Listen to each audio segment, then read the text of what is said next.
e vai dizer para você: ei, só está dormindo. Ei, eu sou o Deus que ressuscito. Ei, nada sai. Eu sou o Deus que está no controle dessa situação. Porque muitas das vezes o Senhor nos leva para o deserto para mostrar quem Ele é na nossa vida. Amém? Eu agradeço a minha oportunidade em nome de Jesus.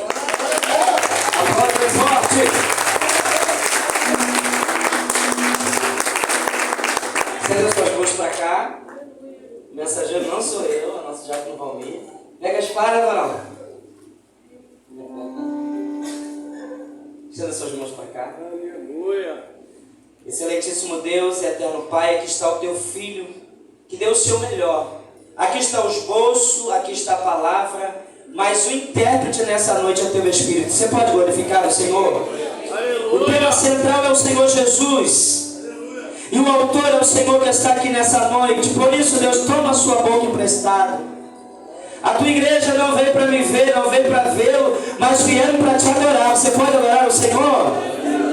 Por isso, Deus, toma-o nesta noite. Fale conosco de forma poderosa, em nome de Jesus. Dá uma salva de palmas para Jesus.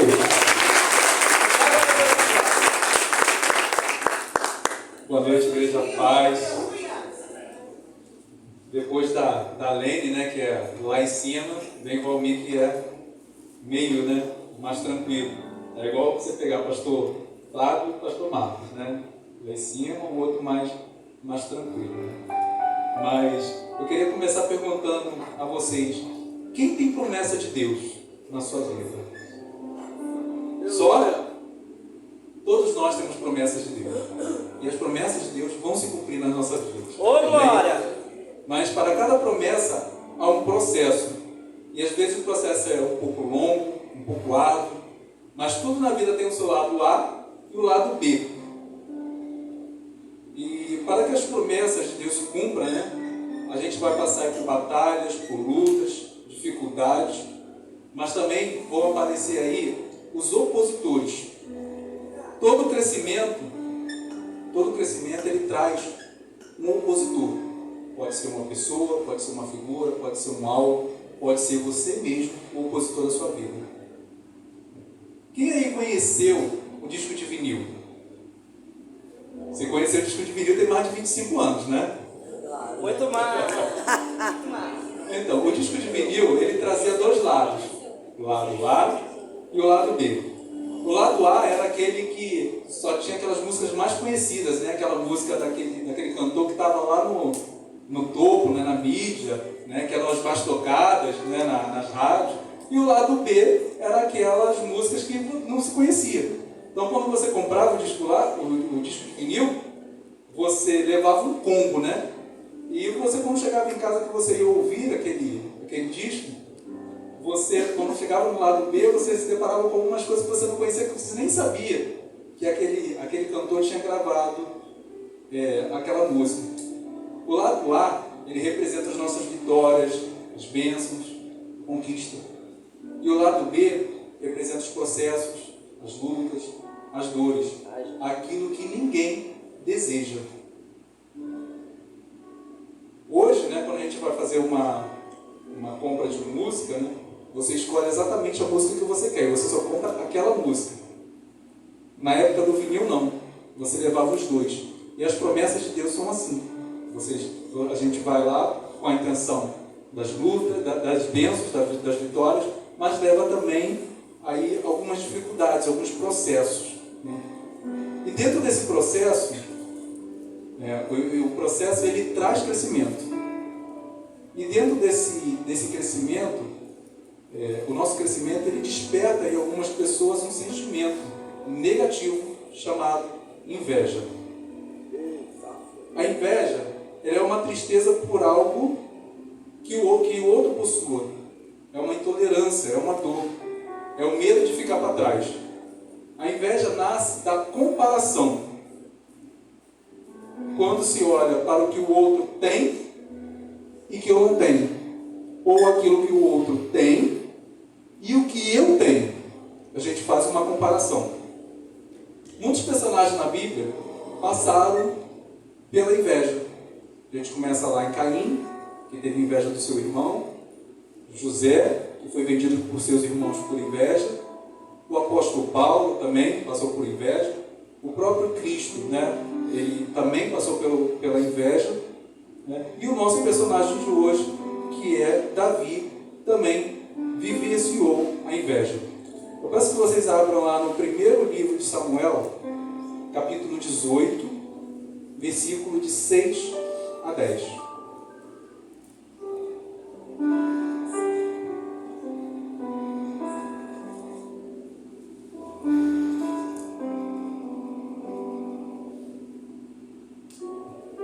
Primeiro Samuel, capítulo 18, versículo de 6 a 10. Sucedeu, porém, que vindo Saul e seu exército, e voltando também a ferir os filisteus, as mulheres de todas as cidades de Israel saíram ao encontro do rei Saul, cantando e dançando, com tambores, com júbilo e com instrumentos de música. As mulheres se alegravam e, cantando alternadamente, diziam: Saul feriu a milhares, porém Davi os seus 10 milhares. Então Saul se indignou muito, pois essas palavras lhe desagradaram em extremo. E disse: 10 milhares deram elas a Davi, e a mim somente milhares? Na verdade, o que lhe falta, senão o reino? Daquele dia em diante, Saul não via Davi com bons olhos. No dia seguinte, um espírito maligno da parte de Deus, com a permissão de Deus, se apossou de Saul, que teve uma crise de raiva em casa. E Davi, como nos outros dias, dedilhava a harpa. Saul, porém, trazia na mão uma lança. Então, toda vez que os reis saíam, né, para uma batalha, quando voltavam, depois de ter triunfado aquela batalha, se fazia uma festa, e as mulheres cantavam naquela festa. Isso era normal. Mas naquele dia aconteceu algo diferente. Quando Saul e Davi voltaram uma batalha contra os filisteus, as mulheres cantando, elas dizem que Saul feriu a milhares e Davi a seus 10 milhares. E aquilo enfurece, aquele cântico enfurece o rei Saul. Por que Davi teve mais êxito do que eu? Por que ele teve mais glória do que eu? Isso era a inveja entrando no coração de Saul. E a inveja, ela traz algumas características. Uma delas é que a inveja, ela nos cega. Ela nos cega aos pontos de não vermos mais as nossas capacidades. Eu olho para o outro e deixo de me perceber. Eu deixo de ver as minhas habilidades. Eu deixo de ver as minhas aptidões. Quando a inveja entra no ser, eu esqueço exatamente até quem eu sou e começo a mirar no outro. Saul foi ungido para ser rei de Israel no momento de grande perseguição do povo pelos amalequitas. Saul treinou a 200.000 homens, criou estratégias, era um bom estrategista, mas por inveja de Davi ficou cego de si, das suas aptidões. Saul não olhava mais para si, mas ele tinha um olhar somente para Davi, e esse olhar era negativo. Ele olhava para Davi, a palavra diz que ele não olhava para Davi com bons olhos. Uma outra característica da inveja é que a inveja é a declaração de impotência. Quando a inveja abate, deixa de me ver capaz de produzir algo. Vejo impotente diante do crescimento do outro. Eu assino um atestado de impotente. Eu começo a não olhar mais as minhas capacidades de produzir algo e assino uma declaração de impotente. Uma outra característica da inveja é que a inveja é uma gratidão. Ela não se torna, ela é uma ingratidão. Quem é grato ao Senhor aí por tudo que tem? Aleluia. Mas quando a inveja entra no coração do homem, como dizer que eu sou grato ao Senhor se eu cobiço o que é do outro? Como dizer que tem gratidão se o que você possui, se o que a gente possui já não me satisfaz mais? Eu não reconheço as minhas vitórias, não conheço as vitórias do Senhor na minha vida. Saul olhou para Davi e se esqueceu dos seus momentos de glória. Ele se esqueceu que ele foi ungido rei. Ele se esqueceu de todas as batalhas que ele enfrentou e que ele saiu vitorioso. Ele teve momentos de glória, assim como nós já tivemos momentos de glória. O presente de Saul poderia não ser de glória, mas em algum momento no passado dele, ele teve momentos de glória.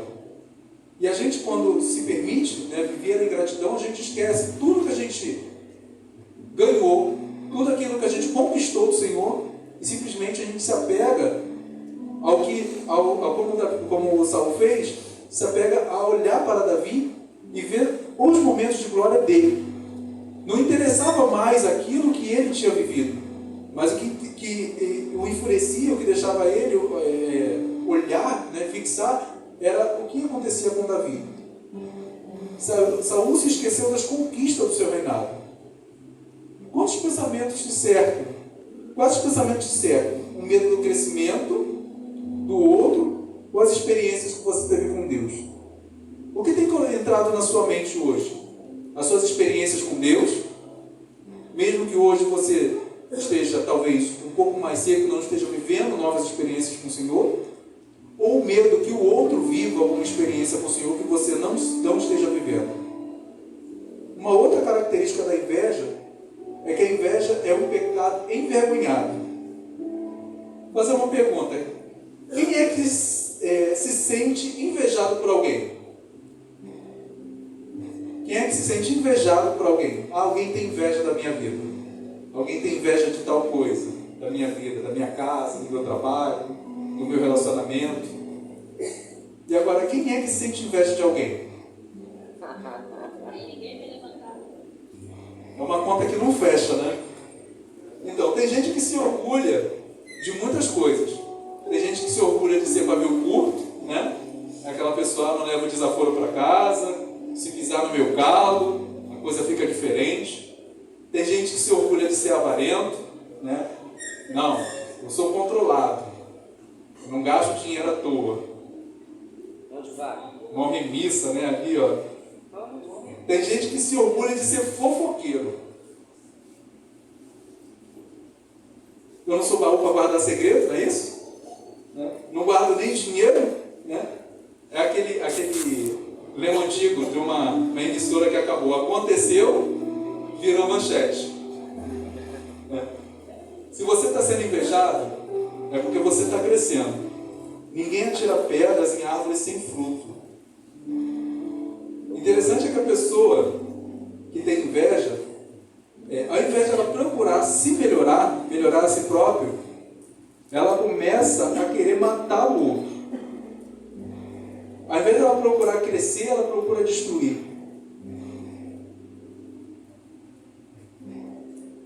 Ela deseja que o outro cresça, deseja que o outro não cresça para não ser maior do que ele. Daí vemos como acontece essa questão da comparação, né? Eu começo a perceber as coisas do outro, começo a perceber o outro e deixo de olhar para mim. E deixo de perceber que eu também posso crescer. Assim como fulano chegou àquele lugar, aquele patamar de vida, aquela situação, assim eu também posso. Vamos lá em 1 Samuel, primeiro livro de Samuel, no capítulo 20.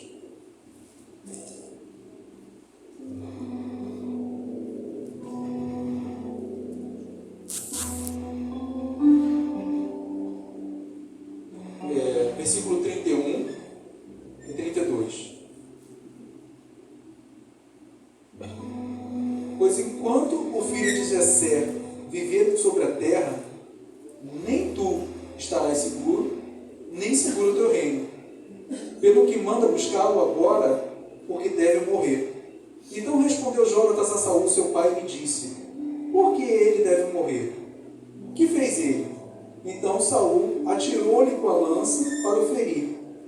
Com isso, entendeu Jonatas que de fato seu pai já determinara matar Davi. O medo de Saul era de perder o seu reinado. Quando se tem inveja, cria-se o medo de perder o reinado. E a gente vai construindo reinos. A gente cria um reinado para si.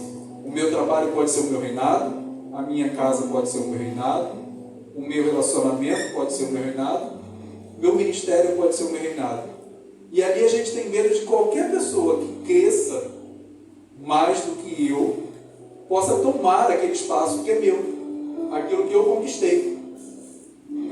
E ao invés de eu procurar também ajudá-la naquele processo, eu me fixo naquilo de modo a não deixar que a pessoa cresça.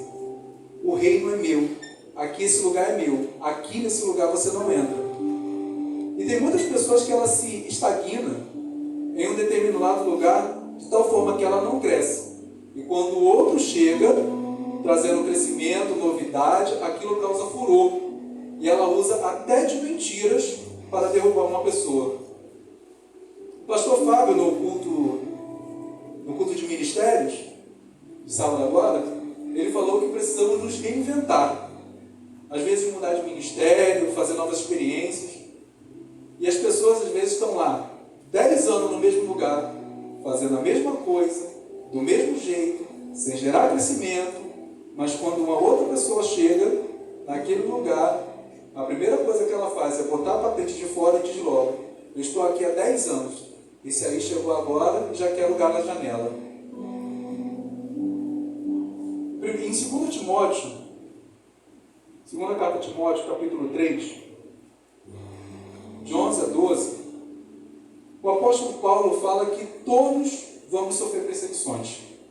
Ele sofreu perseguição, Cristo sofreu perseguição e nós também vamos sofrer perseguição.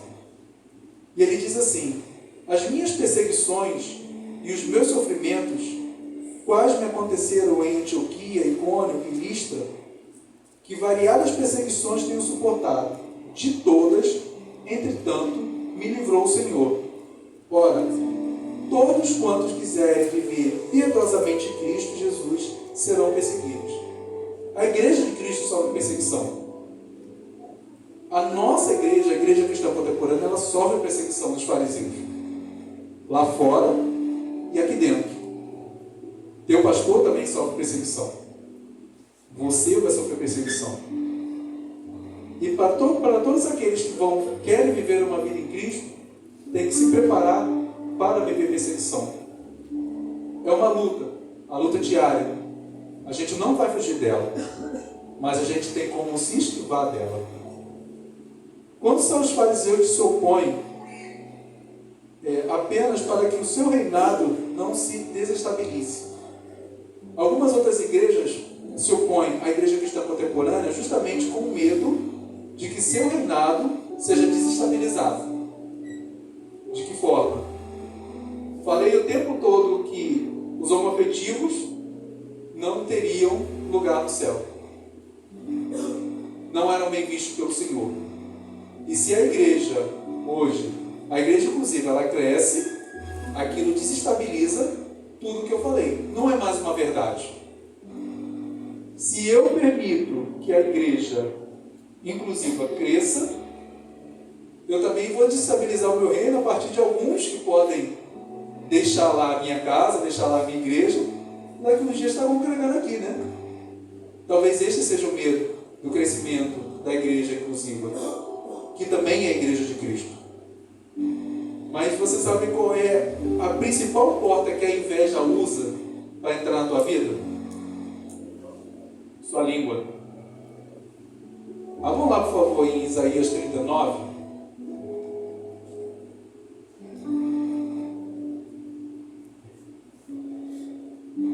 No capítulo 1, o versículo 1 ao versículo 6, diz assim: neste tempo, Merodach-Baladã, filho de Baladã, rei da Babilônia, enviou cartas e um presente a Ezequias, porque soube que estivera doente e já tinha convalescido. Ezequias se alegrou disso e mostrou aos mensageiros da casa seu tesouro, a prata, o ouro, as especiarias, os óleos finos, todo o seu arsenal e tudo quanto se achava nos seus tesouros.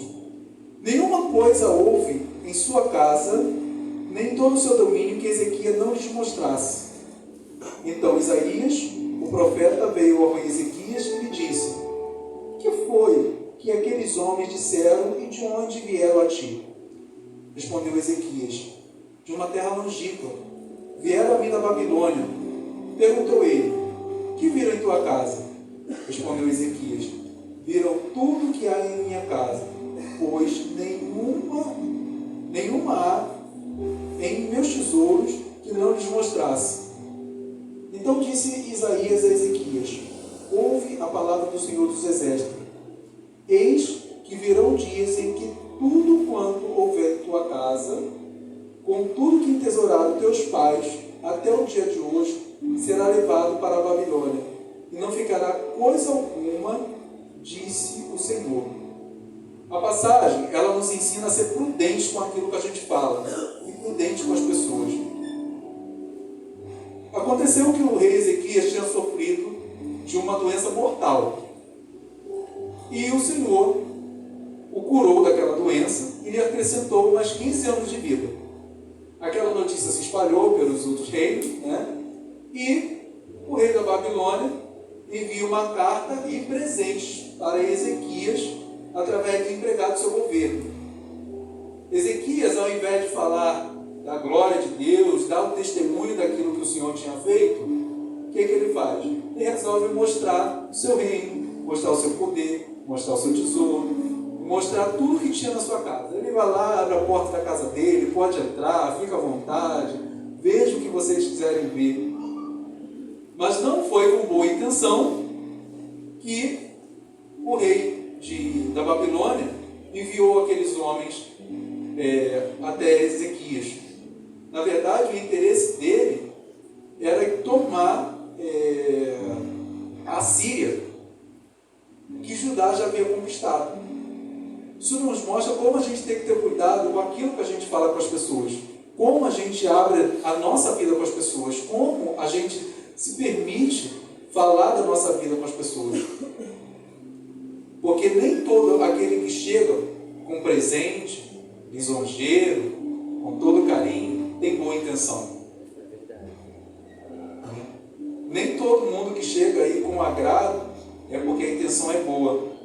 E tem pessoas que contam seus planos, seus sonhos, seus projetos para qualquer pessoa.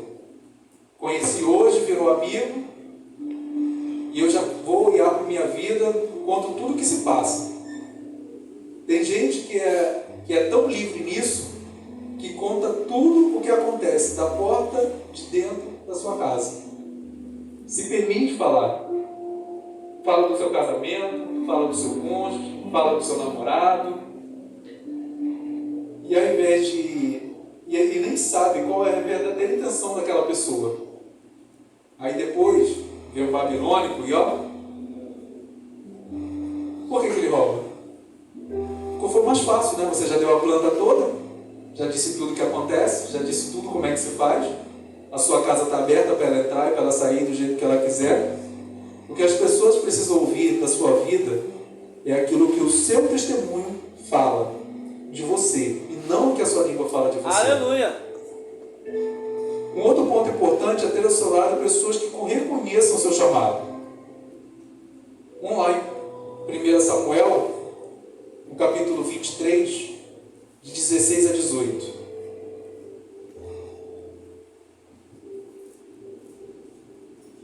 Primeiro livro de Samuel, capítulo 23, versículo 16 a 18.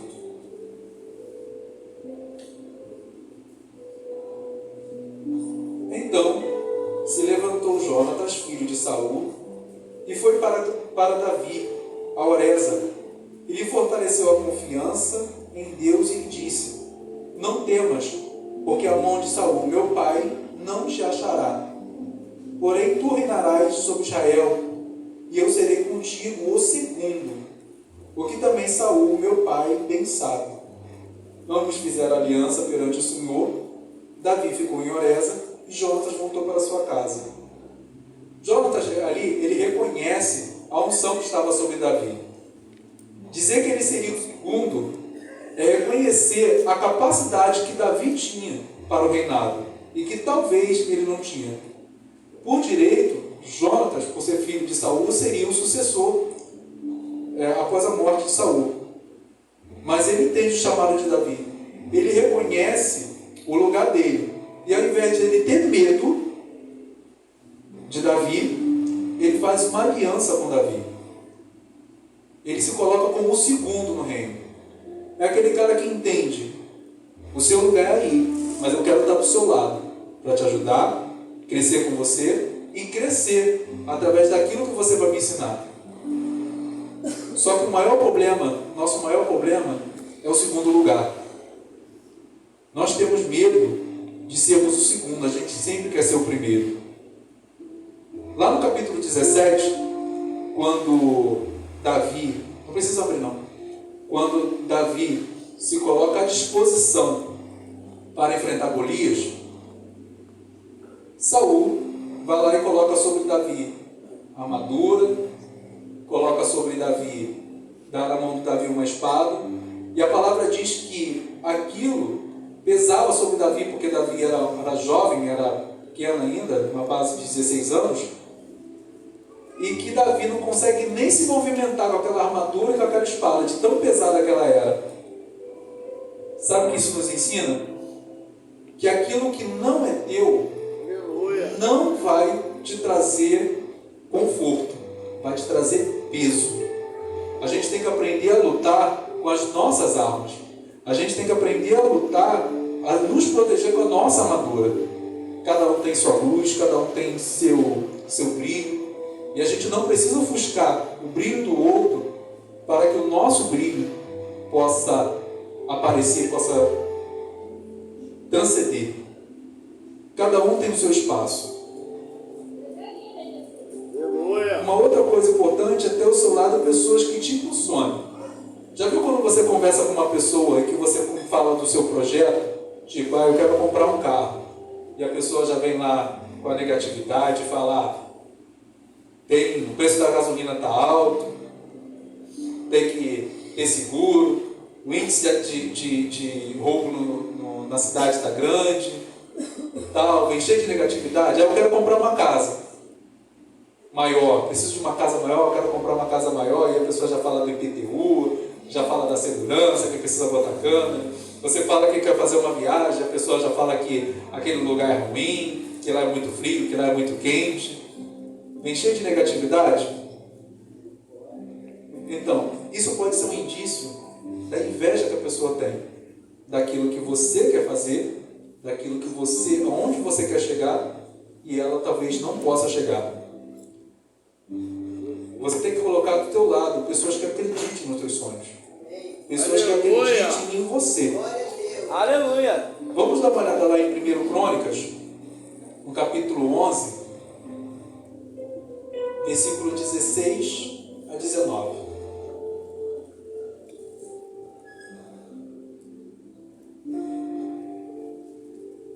Primeiro livro de Crônicas, capítulo 11, versículo 16 a 19. Davi estava na fortaleza e a guarnição dos filisteus em Belém. Suspirou Davi e disse: quem me dera beber a água do poço que está junto à porta de Belém. Então aqueles 3 homens romperam pelo caminho dos filisteus e tiraram a água do poço junto à porta de Belém, e tomaram-na e levaram a Davi. Ele não a quis beber, mas a derramou como libação ao Senhor, e disse: longe de mim, ó meu Deus, fazer tal coisa. Beberia eu do sangue que foram dos homens que lá foram com perigo de sua vida? Pois com perigo de sua vida a trouxeram, de maneira que não quis beber. São essas coisas que fizeram os 3 valentes. Davi desejou beber a água que estava no poço em Belém. Só que Belém estava sitiada pelos filisteus. E aqueles homens, Davi fala ali da sua vontade, e aqueles 3 homens, aqueles 3 amigos, resolvem lá e comprar o sonho de Davi. Não, nós vamos pegar água para ele sim. Nós vamos lá, vamos entrar naquele lugar e vamos pegar água.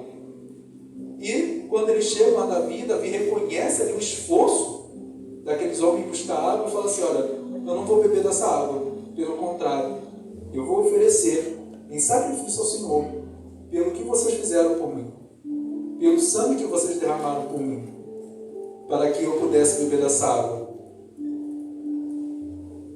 A gente precisa ter amigos que que ajude a gente em nossos sonhos. Domingo à noite, o pastor Marco falou sobre a atração. Quem é fofoqueiro atrai Fofoqueiro. Quem tem sangue quente, né? Quem é sanguíneo atrai. Sanguíneo. E quem é invejoso atrai. Invejoso. E quem andava com Davi era valente, porque ele era valente. Aí eu pergunto, que tipo de pessoa você tem atraído para andar do seu lado? Quem são os seus amigos? Aleluia. Quem são aqueles que caminham com você? São essas pessoas que você tem atraído. Saul tentou assassinar Davi de várias formas, por causa da sua inveja. Por 2 vezes ele lançou a sua espada contra Davi, mas Davi fez o quê? Se esquivou dela.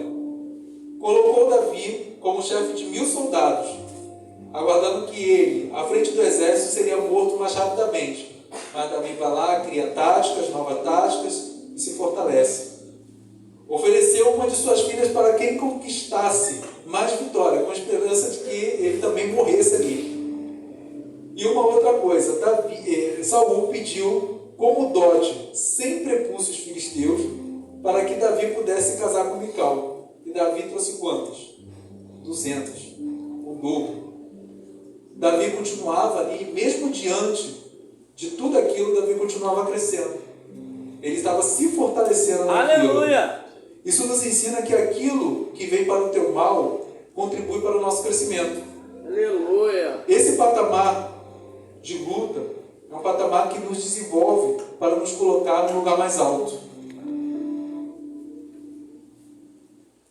Lá em 1 Samuel, capítulo 24, no versículo de 11 a 13,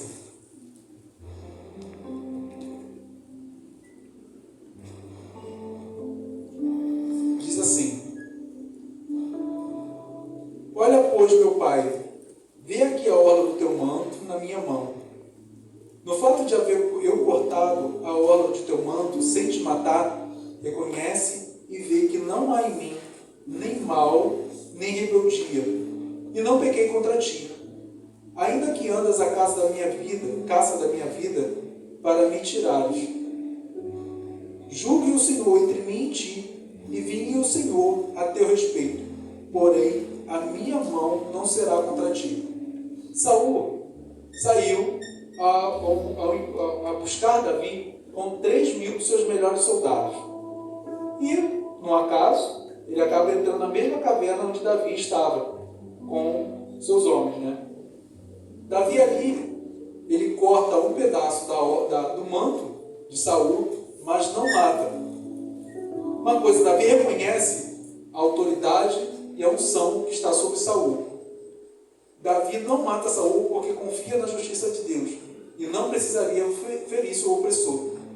Davi poderia ter matado Saul? Sim. Poderia ou não?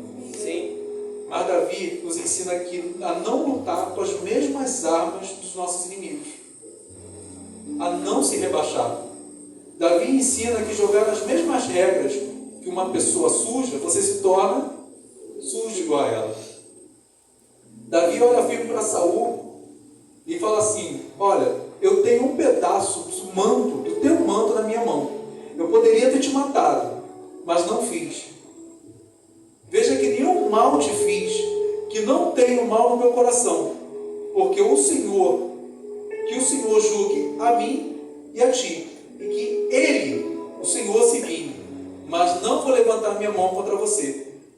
Davi nos ensina que a vingança vem de Deus, e que não devemos nós criar embates, e deixar que seja o Senhor, nosso Deus, o juiz da nossa causa. Não usar as próprias mãos, não derramar sangue para que você seja justificado. Tem muita gente que, por inveja, pela sua posição, pelo seu cargo, pela sua casa, pela sua família, ele te inveja, mas ele não sabe quantos leões, quantos ursos, quantos vales, quantos desertos você passou. Ele não sabe quantas lágrimas você chorou, quantas noites sem dormir, quantas foram suas horas de oração, o quanto você buscou verdadeiramente ao Senhor. Ele só enxerga o lado A, Lembra lá do lado A? Que são as músicas que todo mundo ouve. E o lado B, que são as coisas mais agitadas. Isso ninguém quer saber. Ninguém olha para a sua conquista e pensa nas suas batalhas. Quem olha para as suas conquistas só vê a coisa mais linda, o que aconteceu, o final da história, e não vê ali o meio que era tão importante, que foram as suas guerras. Se hoje você está aqui, se hoje você está de pé, é porque você decidiu vencer, porque você decidiu lutar, porque você decidiu ser forte e ser corajoso. Aleluia. Se você está aqui, é porque você continuou, você venceu cada batalha, você passou por cada etapa e você foi vitorioso em cada etapa. Glória a Deus! Oh, Que a gente não aleluia. desista das nossas etapas, que a gente não desista dos nossos processos. Eles são árduos, mas não vai nos levar a algum lugar. As suas batalhas não é para deixar você morrer no caminho, mas é para te levar a lugares altos. E nós estamos caminhando para lugares altos. Por isso que eu perguntei lá no início, quem tem promessa de Deus? Todos nós temos promessa de Deus. E nós vamos viver essa promessa. Basta a gente crer. Eu creio que eu vou viver as promessas de Deus. Você crê que você vai viver as suas promessas? As promessas que o Senhor tem para você? Então se mantenha. Fique firme. Ô, glória! Não desista. Por mais que venham as lutas, venham as dores, as lágrimas, os vales, o deserto, permaneça. Amém? Vamos ficar de pé? Aleluia.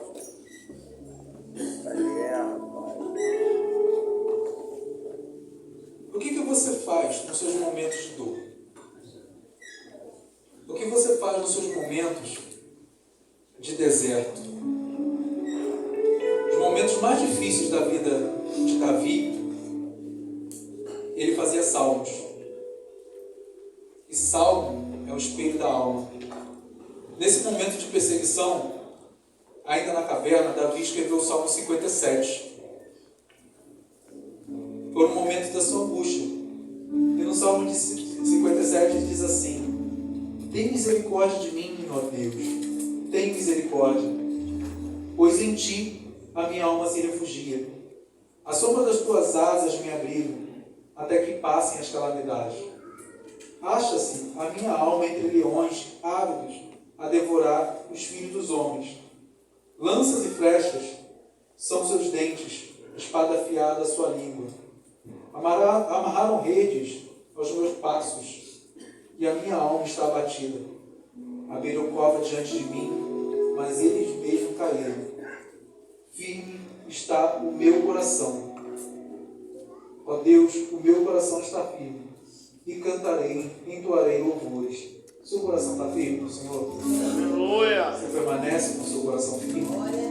Tem se deixado firmar no Senhor? Firmado seus passos no Senhor? As perseguições angustiam a alma. As perseguições trazem dor. As perseguições, nas perseguições dá vontade de desistir. Mas não é o momento de desistir. É o momento de permanecer. O momento de firmar seus passos. Buscar a face do Senhor. Se tiver que chorar, chore. Se tiver que entrar no vale, entre. Mas, como a gente sabe, o vale não é lugar de morada. É um lugar de passagem. Você está somente de passagem pelo vale. E lá do outro lado tem algo maravilhoso de Deus te esperando. Aqueles que invejam e falam de você vão continuar falando de você. Mas daqui a pouco eles vão falar da glória de Deus na sua vida. É o que eles vão ter para poder falar. O que eles vão poder falar é das bênçãos que o Senhor fez na tua vida. Os seus processos eles vão continuar esquecendo. As suas lutas eles vão esquecer. Mas o mais importante é eles lembrarem do seu testemunho lá na frente. Amém?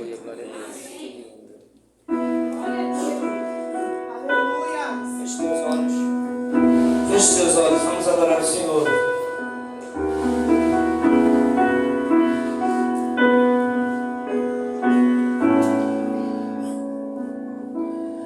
Amanhecer.